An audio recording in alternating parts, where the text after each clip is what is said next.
Good morning and a very warm welcome. You are watching JanataTelevision and this is the English Bulletin with me, Anustha Acharya. The top stories first. Central Bank increased overall economy not even just been and RBI says measures adopted to ward off economic crisis. Election Commission fires 71 officers, organizes discussion on proper implementation of election code.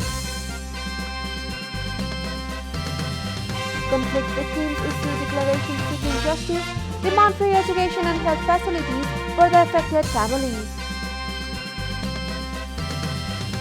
United Nations suspends Russia from Human Rights Council. A US-led resolution expressed concern over humanitarian crisis.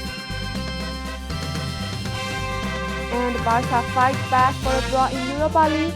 The Spanish side remains unbeaten in 22 games.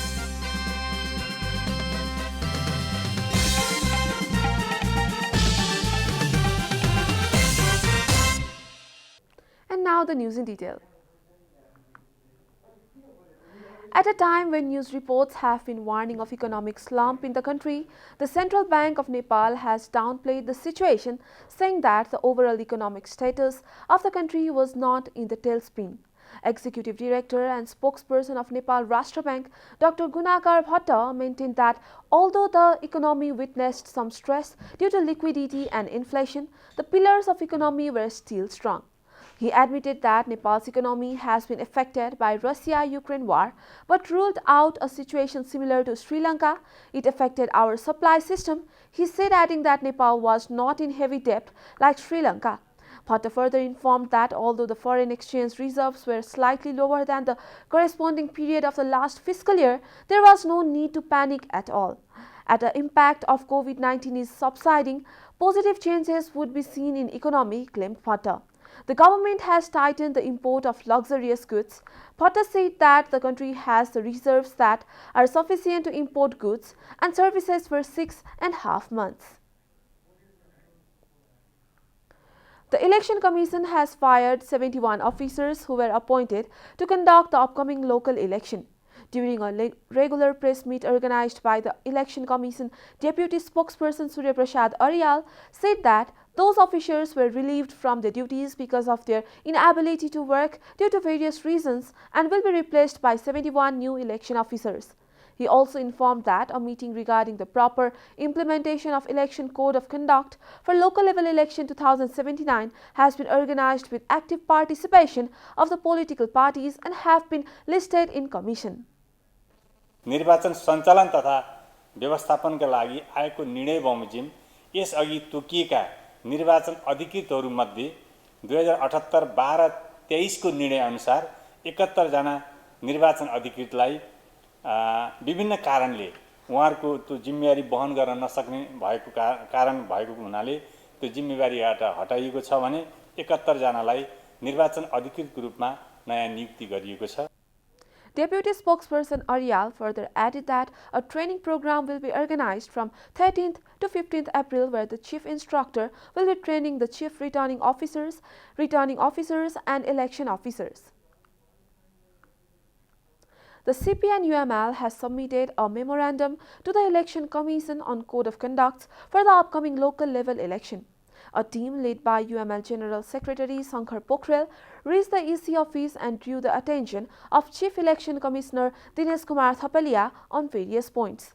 The UML delegation argued that it would be violation of freedom of expression if the production of election materials and its publicity in social media were banned. In the memorandum, the UML showed concern over the provisions like prohibition to any executive member, prime minister, minister and other office bearers to involve in election publicity except in their respective constituencies, ban on use of election symbol in any other office except the party office, resignation of people's representatives before filing candidacy, no complaints on election officers, decision on voting. These provisions were against traditional belief and values, UML added. President Vidyadevi Bhandari administered the oath of office and secrecy to the newly appointed Minister for Law, Justice and Parliamentary Affairs, Govinda Sharma Koirala. Minister Koirala took the oath at the special ceremony organized at President's office at Sital Niwas in Kathmandu yesterday. Those attending the event included Vice President Nanda Bahadur Pun, Prime Minister Sher Bahadur Deuba, heads of the constitutional bodies and high-ranking officials, among others. President Bhandari had appointed Koirala to the existing Council of Ministers upon the recommendation of Prime Minister Deuba in accordance with Article 78(1) of the Constitution of Nepal. This is Janata Bulletin. We'll be right back after a short break.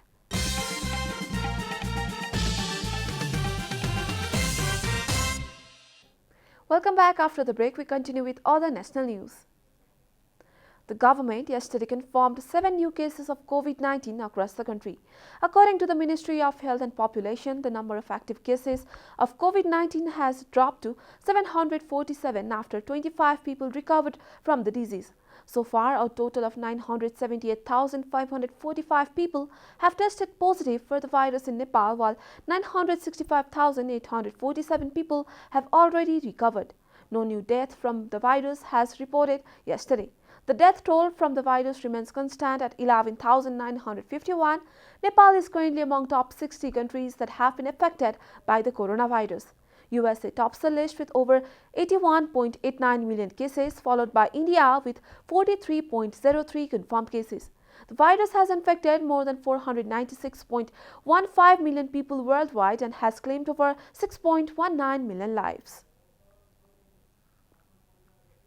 The Ministry of Labour, Employment and Social Security has forwarded different proposals to encourage remittance inflow through formal channel. Our report. For Labour, Employment and Social Security, Krishna Kumar Shrestha said that Nepalis working abroad should be encouraged to send money back home through formal channels by using the banking system. More remittance would ensure foreign exchange, reserve and sufficient capital in the banks, he added.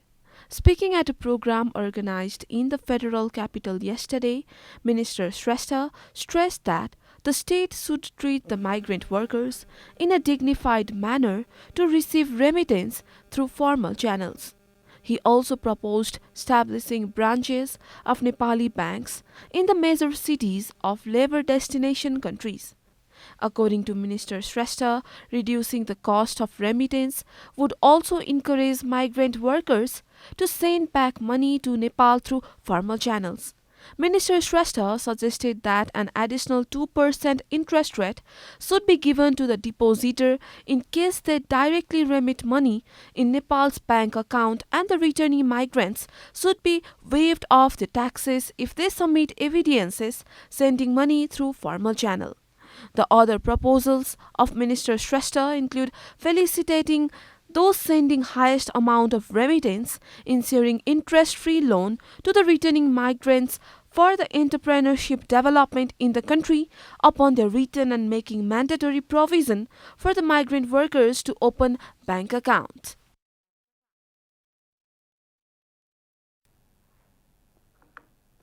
The council victims and the government to provide free education, health facilities, medical treatments and employment to the families of the conflict communities, a report. Conflict victims have issued a declaration seeking transitional justice for the conflict-affected families. The declaration, issued after a two-day discussion program, has demanded free education, healthcare and employment for the families of the conflict victims. The victims' family members said they are still searching for the bodies of the missing family members. They have been demanding justice for extrajudicial killings, torture, mutilation, sexual violence and displacement for more than 15 years. The victims' demand for medical treatment has fallen into deaf ears.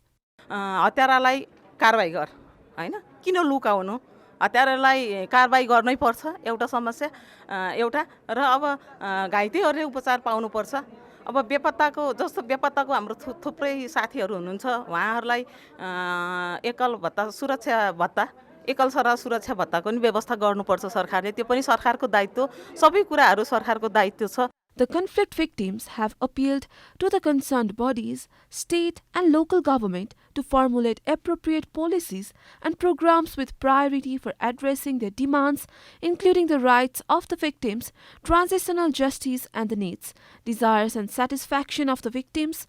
Stakeholders have called for free education, health and treatment, free employment, and regular psychosocial counseling.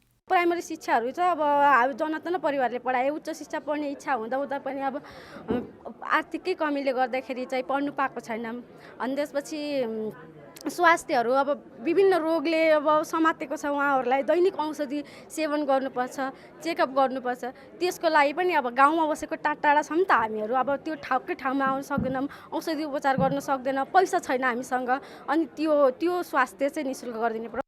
Similarly, the conflict victims have complained that various commissions are trying to give more pain to the victims under the pretext of collecting complaints, evidence, and taking statements. And now the news from economic front. Fiscal and monetary stimulus and eased COVID-19 lockdowns enable Nepal's economy to rebound in fiscal year 2021. According to a new report prepared by the Asian Development Bank, inflation declined and the current account deficit markedly widened on rising imports. The Asian Development Outlook 2022 states that Nepal's growth will recover further in fiscal 2022 and 2023, underpinned by continued fiscal stimulus and wider vaccination coverage. Inflation will rise on high global oil prices and the current account deficit will widen further on rebounding investment. A major policy challenge in increasing exports from their low and stringent base, the report states Nepal's GDP growth is estimated to have expanded by 2.3% in fiscal year 2021 after contracting by 2.1% in fiscal year 2020. The recovery was underpinned by continued monetary and fiscal stimulus, the global economic recovery and nationwide lockdowns being lifted early in the year as COVID-19 infections ebbed. However, a second wave of infections in fourth quarter dampened economic activity. Agriculture, contributing a quarter of GDP, rose by an estimated 2.4% in fiscal year 2021, up from 2.2% in fiscal year 2020 on a good monsoon and increased acres under cultivation. Time for a short break here at Janata Bulletin. Stay tuned for international news.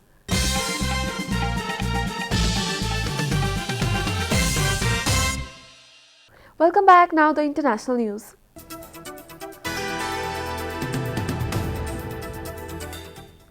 The United Nations General Assembly has voted to suspend Russia from the organization's leading human rights body amid allegations that its soldiers killed civilians while retreating from the region around Ukraine's capital.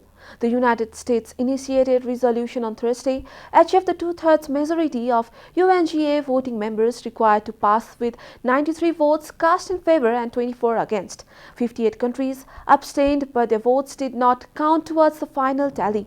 The brief resolution expressed grave concern on the ongoing human rights and humanitarian crisis in Ukraine, particularly at the reports of violations and abuses of human rights and violation of international humanitarian law by the Russian Federation.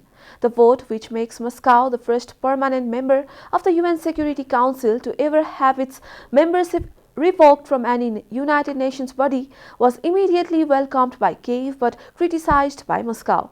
War criminals have no place in UN bodies aimed at protecting human rights.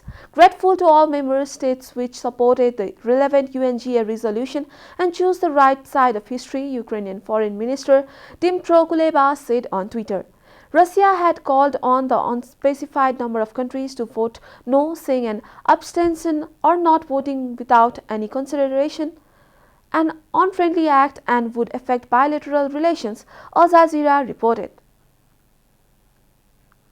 Pakistan's Supreme Court says Prime Minister Imran Khan's move to dissolve Parliament was illegal and ordered the House to be restored. The decision on Thursday came after 4 days of hearings by the top court.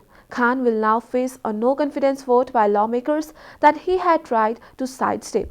The assembly will likely convene to vote on Saturday. The major political crisis was triggered when Khan and his allies thwarted the motion by opposition lawmakers that seemed certain to unseat him. The move is declared to be contrary to the constitution and of no legal effect and is set aside, the court ruled. Khan dissolved parliament on Sunday and set the stage for early elections after accusing the opposition of being part of a foreign conspiracy to remove him from power.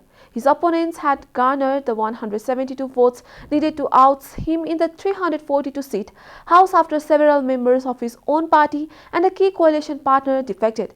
But the Deputy Speaker of Parliament, a member of Khan's party, threw out of no confidence motion.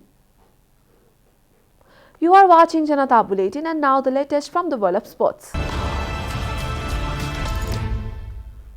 Ferran Torres scored for Barcelona as they fought back at Eintracht Frankfurt to earn a draw in the first leg of the Europa League quarter-final. Ansgar Knauf's superb long-distance strike shortly after half-time raised the prospect of a first Barcelona defeat since December. But Torres combined brilliantly with Frankie de Jong before scoring with a low drive. The host had defender Tuta sent off late on, but Barcelona could not capitalize.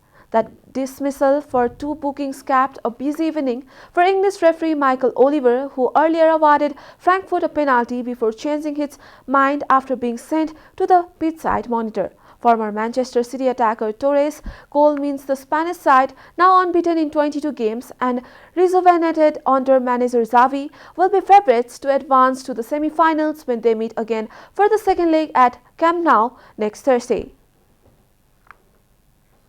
We are at the end of Janata Bulletin and the headlines once again. Central Bank insists overall economy not in a tailspin and RB says measures adopted to ward off economic crisis. Commission fires 71 officers, organized discussion on proper implementation of election code. Conflict victims issue declaration seeking justice, demand free education and health facilities for the affected families.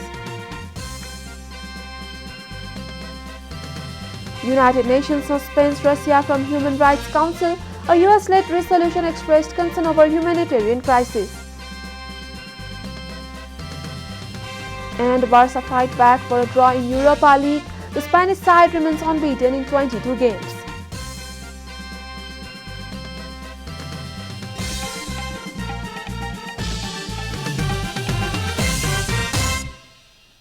And that's all from the English News Desk for today. You can follow Janata Television and our programs on various social media platforms, including on our website janatasamajar.com.